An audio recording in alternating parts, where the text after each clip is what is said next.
Cyber economic fraud और देश विरोधी गतिविधियों के आरोप में यूपी एटीएस ने तेलंगाना और मुंबई में छापेमारी कर 2 को गिरफ्तार किया है। तेलंगाना के बुच्चनपल्ली से प्रशांत पोटली और ठाणे से अब्दुल रज्जाक की गिरफ्तारी हुई है। जानकारी के अनुसार दोनों के ठिकानों से कई देश विरोधी दस्तावेज मिले हैं। दोनों आरोपियों को यूपी एटीएस ट्रांजिट रिमांड पर लखनऊ लेकर आएगी। इससे पहले इस पूरे मामले में 3 चीनी नागरिकों को गिरफ्तार किया गया है। बताते चले आपको कि चीनी नागरिकों से पूछताछ के बाद ही गुरुवार को यूपी एटीएस ने मुंबई और तेलंगाना में रेड की।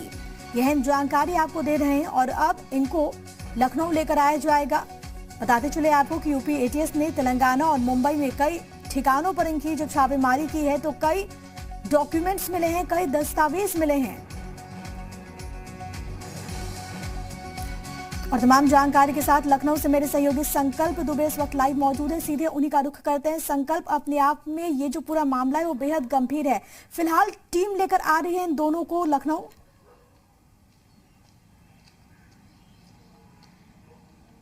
जी बिल्कुल, यहाँ पे मैं आपको बता दूं कि जिस तरीके से शुरुआत से ही चीनी नागरिकों से पूछताछ में कई ऐसी अहम चीजें सामने आई थी जो जांच एजेंसियों के लिए बेहद महत्वपूर्ण जानकारियां थी। इसी क्रम में ये 2 गिरफ्तारियां जो की गई हैं, माना जा रहा है कि वहां से जो दस्तावेज बरामद हुए, जहां पे छापेमारी से जिनको गिरफ्तार किया गया है दोनों आरोपियों को, वहां पे कई ऐसे दस्तावेज बरामद हुए जिससे साफ जाहिर होता है कि देश विरोधी एक्टिविटीज में कहीं ना कहीं ये इन्वॉल्व थे। और सबसे बड़ी बात है कि लगातार इस पूरे सिंडिकेट को खोलने के लिए और उसके पूरे गुर्गों को गिरफ्तार करने के लिए यूपीएसटीएफ की लगातार कई टीमें लगी हुई थी।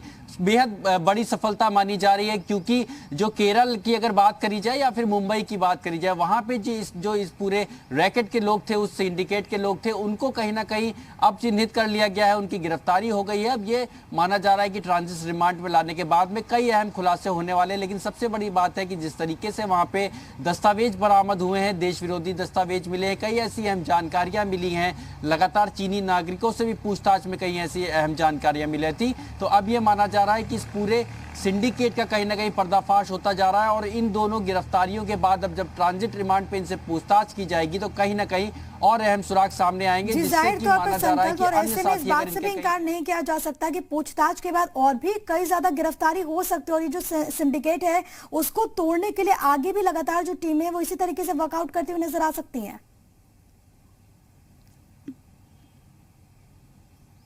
जी बिल्कुल, लगातार यूपीएसटीएफ के अधिकारियों का कहना है कि सबसे पहले उनका जो टारगेट है वो है कि पूरा जो सिंडिकेट के लोग जो पूरे देश में सक्रिय है, चाहे वो किसी भी राज्य में हो, उनको इंटरोगेट करना, उनके बारे में पता करना, उनकी लोकेशन मॉनिटर करना और उनको गिरफ्तार करना। तो ये माना जा रहा है कि इन 2 गिरफ्तारियों के बाद कहीं ना कहीं यूपी एटीएस जो है और एसटीएफ जो है लगातार जिस तरीके से इस पूरे मामले को लेकर के छापेमारी कर रही थी, तो ये माना जा रहा है यूपी एसटीएफ अब और भी इस पूरे मामले में गिरफ्तारियां सुनिश्चित कर सकती है। चूंकि अब 2 गिरफ्तारियां हुई है, इनसे कई अहम जानकारियां मिली है और कहीं ना कहीं उस पूरे सिंडिकेट के अब नाम सामने आने लग गए कि किस तरीके का नेक्सस था, नेटवर्क था, किन राज्यों में इनके नेटवर्क के लोग जो हैं वो सक्रिय थे। अब तो माना जा रहा है कि अब इस पूछताछ और ट्रांजिट रिमांड के बाद में और भी वो गिरफ्तारियां संभव हो सकती हैं, जिनकी लगातार जो है जांच एजेंसियों को तलाश है। जी बिल्कुल, देखना महत्वपूर्ण होगा कि जो जांच का दायरा है वो किस तरीके से आगे बढ़ता है। अगर आपको ये बताएं कि आज लखनऊ में सीएम योगी आदित्यनाथ और आरएसएस के सह कार्यवाहक दत्तात्रेय होसबाले संघ पर लिखी किताब का विमोचन करेंगे। संघ के वरिष्ठ प्रचारक सुनील आंबेडकर ने इस पुस्तक को लिखा है। सीएम योगी शाम 5:30 पर गांधी प्रतिष्ठान के मार्च सभागार में पुस्तक का विमोचन करने वाले हैं। अहम जानकारी आपकी टीवी स्क्रीन पर। सीएम योगी आदित्यनाथ इस कार्यक्रम में शिरकत करेंगे। 5:30 पर ये कार्यक्रम होना है और इसको लेकर तमाम तरह की तैयारी संघ के वरिष्ठ प्रचारक ने इस पुस्तक को लिखा है और इसमें संघ से जुड़ी तमाम अहम बातों का जिक्र है। इसके विमोचन कार्यक्रम में आज खुद मुख्यमंत्री योगी आदित्यनाथ हिस्सा लेने वाले हैं। इस दौरान आरएसएस के सह कार्यवाहक दत्तात्रेय भी वहां पर मौजूद होंगे इस पूरे कार्यक्रम में।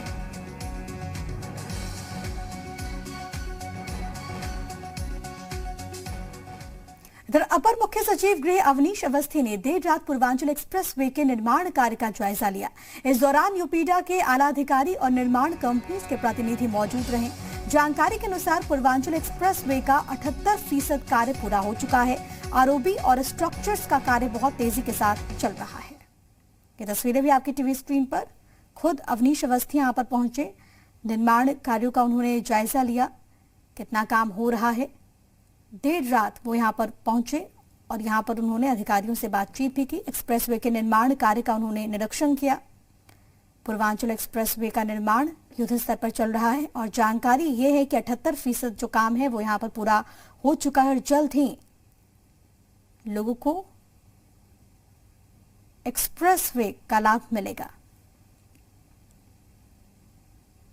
इधर अयोध्या में राम मंदिर निर्माण समिति की आज दूसरे दिन भी बैठक होनी है। आज सुबह 11 बजे सर्किट हाउस में निर्माण समिति की बैठक होगी। बताते चले आपको कि विजन डॉक्यूमेंट तैयार करने के लिए नियुक्त ली एसोसिएट के साथ राम मंदिर समेत पूरे अयोध्या के विकास पर चर्चा होगी। मीटिंग में एसोसिएट नोएडा के प्रतिनिधि भी मौजूद रहेंगे। 2 दिवसीय दौरे पर आज केंद्रीय मंत्री धर्मेंद्र प्रधान वाराणसी आएंगे। धर्मेंद्र प्रधान सुबह 10:50 पर बाबतपुर एयरपोर्ट पहुंचेंगे। 11:30 बजे बाबा विश्वनाथ मंदिर में वो दर्शन करेंगे। 12:30 बजे काल भैरव मंदिर वो पहुंचेंगे, वहां पर वो दर्शन करेंगे। शाम को 4:30 बजे मिर्जापुर में मां विंध्यवासिनी देवी मंदिर में दर्शन पूजन करने का कार्यक्रम है। वहीं शाम के 6:30 बजे गंगा आरती में वो शामिल होंगे और जो जानकारी है उसके अनुसार कल सुबह 9 बजे संत रविदास मंदिर भी वो जाएंगे। 12:30 बजे खिड़किया घाट वो जाने वाले हैं और इसके बाद सर्किट हाउस में अधिकारियों के साथ एक बैठक भी वो करेंगे। ये पूरा कार्यक्रम धर्मेंद्र प्रधान का 2 दिवसीय वाराणसी दौरा और यहां पर वो मंदिरों में जाकर मत्था टेकेंगे। द ग्रेटर नोएडा में पुलिस और बदमाशों के बीच हुई मुठभेड़ में पुलिस ने 3 बदमाशों को गिरफ्तार किया है। घटना बीटा 2 इलाके की है, जहां पर पुलिस ने घेराबंदी करते हुए इन बदमाशों को दबोच लिया। 3 में से 2 नाबालिग हैं, जिन्हें बाल संरक्षण अधिकारी को सौंप दिया गया। जानकारी ये है कि इन लोगों ने 24 फरवरी की देर रात आईटीसी के गोदाम में लूटपाट की। मौके पर इनके पास से लूटी गई गाड़ी, करीब 14 लाख सिगरेट, 3 तमंचे, चाकू और कारतूस बरामद किए गए।